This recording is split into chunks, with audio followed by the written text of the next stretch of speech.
Assalamualaikum warahmatullahi wabarakatuh. Alhamdulillah wa syukurillah wala haula wala quwwata illa billah. Amma ba'du. Selamat siang, selamat sore, selamat berjumpa kembali pada kesempatan hari ini, yaitu dalam perkuliahan kali ini. Baik teman-teman, sebelum kami mulai, terlebih dahulu kita baca basmalah bersama-sama. Bismillahirrahmanirrahim. Kami dari kelompok 7 yang beranggotakan saya Darsino bersama Pak Suyatmo mau menyampaikan materi perkuliahan. Adapun materi perkuliahan kali ini yaitu dengan judul Teknik Pengumpulan Data VTK dan Mengidentifikasi Ayat Hadis dalam Hal Observasi Wawancara Dokumen. Kita lanjut ya teman-teman. Teknik pengumpulan data adalah alat bantu yang dipilih dan digunakan dalam mengumpulkan data kegiatan VTK agar kegiatan tersebut menjadi sistematis dan dipermudah. Adapun teknik pengumpulan data VTK terdiri dari yaitu pengumpulan data dengan teknik tes, pengumpulan data dengan teknik non-tes. Pengumpulan data dengan teknik tes terdiri dari yaitu tes bakat, tes minat, tes kepribadian, serta tes hasil belajar. Apa sih tes bakat? Tes bakat adalah tes kemampuan bakat, mengukur taraf kemampuan seseorang untuk berhasil dalam bidang studi tertentu. Tes minat adalah tes untuk mengukur kegiatan-kegiatan. Tes kepribadian adalah tes untuk mengukur ciri-ciri kepribadian. Selanjutnya, tes hasil belajar adalah tes yang mengukur apa yang telah dipelajari pada berbagai bidang studi. Baik teman-teman, kita lanjut ya. Teknik pengumpulan data dengan teknik non-tes yang terdiri dari observasi, angket, atau kuesioner.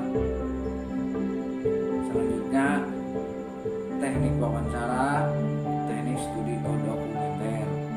Apa sih teknik observasi atau pengamatan merupakan suatu teknik atau cara pengumpulan data dengan melakukan pengamatan terhadap kegiatan yang berlangsung. Kita lanjut. Teknik angket atau kuesioner adalah teknik pengumpulan data, daftar pertanyaan yang diberikan kepada siswa untuk memberikan respon. Selanjutnya, teknik wawancara merupakan salah satu teknik pengumpulan data untuk memperoleh data informasi dari siswa secara lisan. Teknik studi dokumenter merupakan suatu teknik pengumpulan data dengan menghimpun dan menganalisis dokumen-dokumen baik dokumen tertulis, gambar maupun elektronik. Demikian pemaparan dari saya. Untuk selanjutnya yang lebih detail lagi, lebih esensial dan lebih substansial, saya dipersilahkan kepada teman saya yaitu Pak Suyatmo. Kepada Pak Suyatmo disilahkan. Assalamualaikum warahmatullahi wabarakatuh. Menambahkan apa yang telah disampaikan oleh Mas Darsino bahwa observasi, wawancara, studi dokumenter atau dokumentasi sebagai instrumen teknik pengumpulan data dalam PTK teridentifikasikan dari beberapa ayat yang berada dalam Al-Quranul Karim.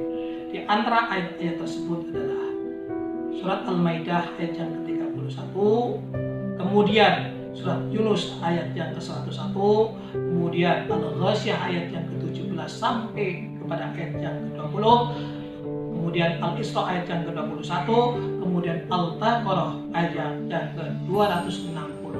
Serangkaian ayat tersebut menjadikan atau memberikan penggambaran bagi kita terhadap adanya observasi yang telah diisyaratkan daripada Allah Subhanahu wa Ta'ala. Sebagai satu contoh dalam Al-Maidah ayat yang ke-31 tersebut, Allah memberikan isyarat bahwa dari ayat tersebut mengajarkan kepada manusia tentang banyak hal, dan pelajaran itu berasal dari pemahaman terhadap alam atau observasi terhadap lingkungan, atau dalam arti lain dari ayat itu dipahami untuk jangan segan-segan mencari atau mengambil bahan pembelajaran, termasuk di dalamnya observasi dari sesuatu yang mungkin dikatakan lebih rendah tingkatan pengetahuannya, ataupun dari sesuatu hal yang mungkin keadaan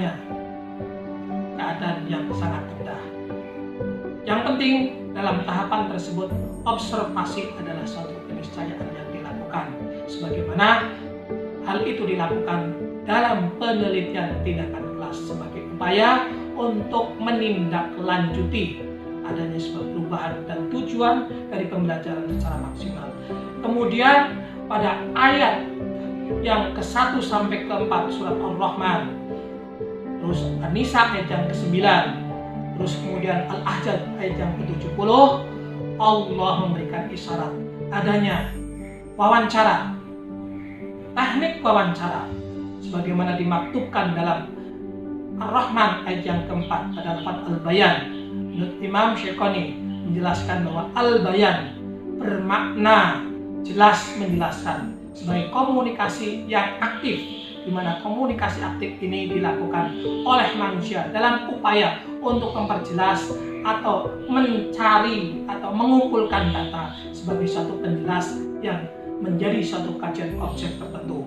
Terus kemudian pada ayat yang ke-14 dari surat Al-Isra dan Al-Hijr daripada ayat yang ke-9 menjadikan suatu penggambaran tamsilan nyata dari wujud dokumentasi terhadap sesuatu fakta data yang tersirat maupun yang tersuratkan, di mana Al-Qur'anul Karim sebagai contoh nyata wujud daripada dokumentasi yang relevansinya serta validasinya hingga saat ini belum ada yang menandingi, dan kesemuanya itu menjadikan iktibar bagi kita semua bahwa dalam teknik pengumpulan data yang berupa observasi, wawancara, kemudian dokumentasi adalah sesuatu hal yang dimungkinkan harus ada sebagai suatu upaya agar PTK yang dimaksud bisa menghasilkan tujuan dengan sebaik-baiknya, menjadikan pembelajaran lebih efisien, menjadikan pembelajaran lebih baik.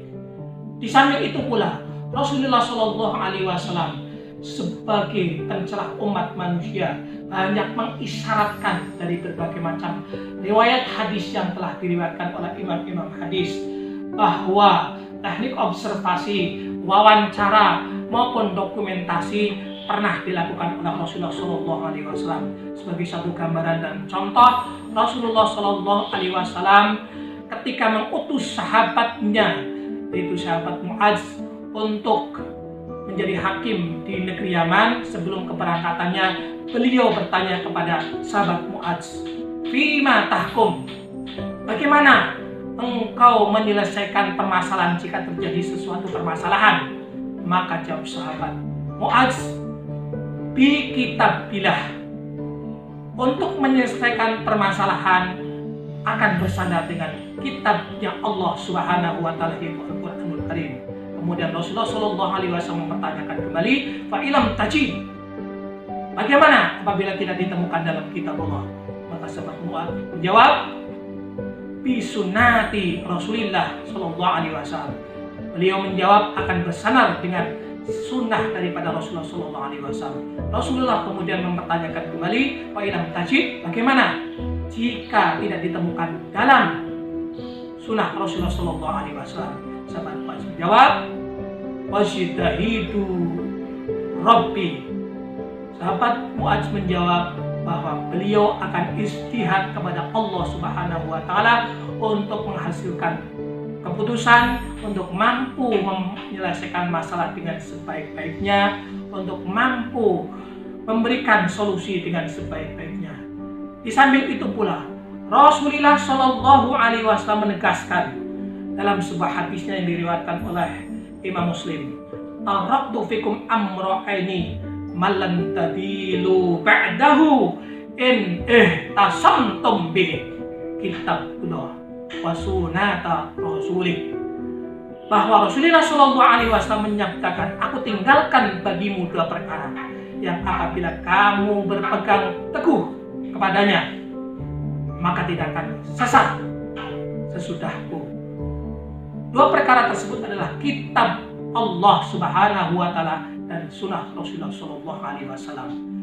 Dan ini menjadi tamsil nyata bahwa kitab ataupun sunnah merupakan wujud nyata adanya pendokumentasian, dan di situ pula terdapat retorika, terdapat dialog, terdapat observasi yang mengajarkan kepada kita semua di dalam upaya mengumpulkan data sehingga menghasilkan PTK yang lebih bermanfaat untuk menunjang pembelajaran dengan lebih baik. Dan pada akhirnya marilah kita bersama-sama memperluas wawasan agar kita menjadi manusia yang lebih berguna, manusia yang lebih arif dan bijaksana.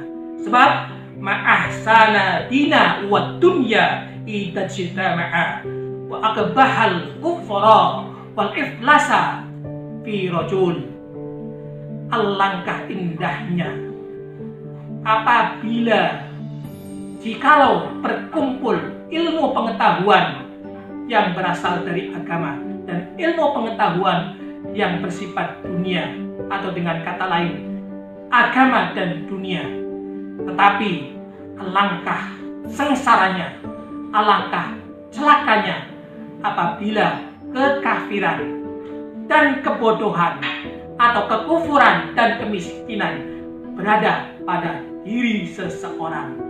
Dan mudah-mudahan kita semua termasuk orang-orang yang mendapatkan hidayah Allah Subhanahu wa Ta'ala sehingga mampu menyerap pembelajaran mata kuliah, penelitian, tindakan kelas dengan sebaik-baiknya sehingga bisa bermanfaat di kemudian hari sebagai bekal ketika kita menjadi seorang guru.